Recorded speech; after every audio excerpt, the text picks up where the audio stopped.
Heather from One-to-One Physical Therapy. Myself and my colleagues, Noelle and Corey, are specialists in posture and breathing through the Postural Restoration Institute. We created this video and accompanying blog article to teach you what we consider to be one of the most important things you can do right now to help prevent and manage the breathing and respiratory issues related to COVID-19. As many of you know, COVID-19 primarily infects the lungs, and if it progresses far enough, it can result in pneumonia, where there is increased fluid and scar tissue. This reduces our ability to obtain oxygen and ultimately breathe. According to one source that we found, it appears that this pattern can be present in the lungs even before symptoms appear. This edema and fluid are a result of the body's immune system trying to fight off the virus. However, problems can arise when the debris created from the immune response is not being cleared out effectively and efficiently. This is what causes the congestion and fibrosis in the lung tissue. When dealing with an infection in the lungs, we not only need to have a strong enough immune response to kill the virus, but we also need to be able to clear away the debris. This occurs primarily through our lymphatic system. We have lymphatic channels and nodes throughout our lungs to filter and clear away the waste created by an immune response. And just like our heart powers our circulatory system, our lymphatic system also requires a power generator. This power generator is our breathing and our movement.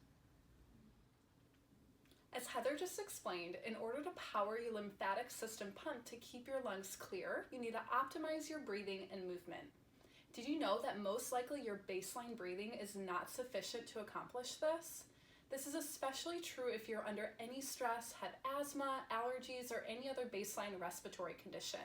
We find that the majority of our patients are breathing very shallow, when in fact our breathing needs to fully contract and fully relax in order to be an efficient pump.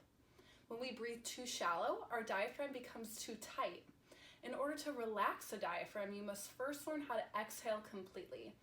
After a complete exhale, you can then inhale. These excursions of inhales and exhales create the pressure differentials needed in the lungs for efficient lymphatic drainage and clearance of respiratory debris. The other driver of lymphatic flow is our three-dimensional movement that should normally occur throughout our pelvis and our rib cage during breathing and walking.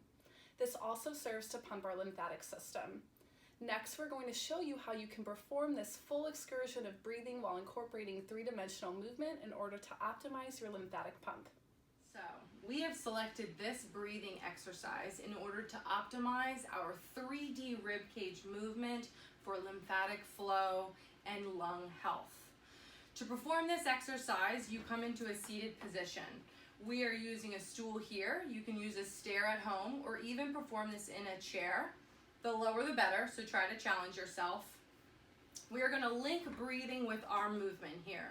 So just like walking, you're going to bring one arm out in front and one arm back behind your body. As you inhale, Noelle is going to reach her arm back behind her, expanding the front of her right chest. On inhale, on her exhale through pursed lips, she is going to reach her left arm forward, engaging her abs. She's going to stay in this position. Try to pause for 2 to 3 seconds before inhaling through your nose, expanding your rib cage, reaching behind you, exhaling, reaching forward, and blowing through pursed lips.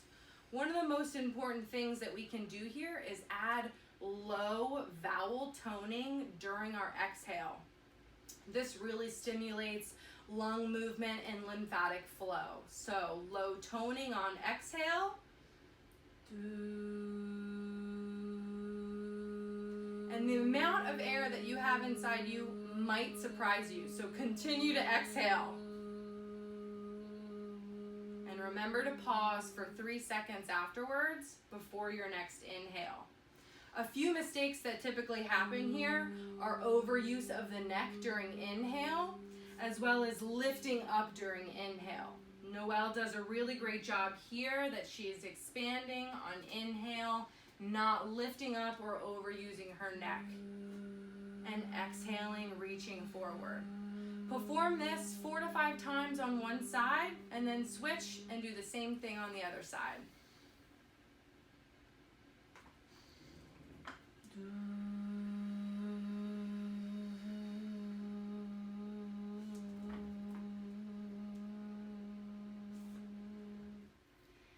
Thank you for watching our video. We hope you found this information helpful for your health.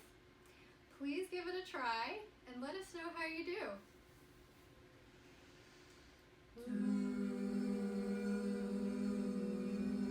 do.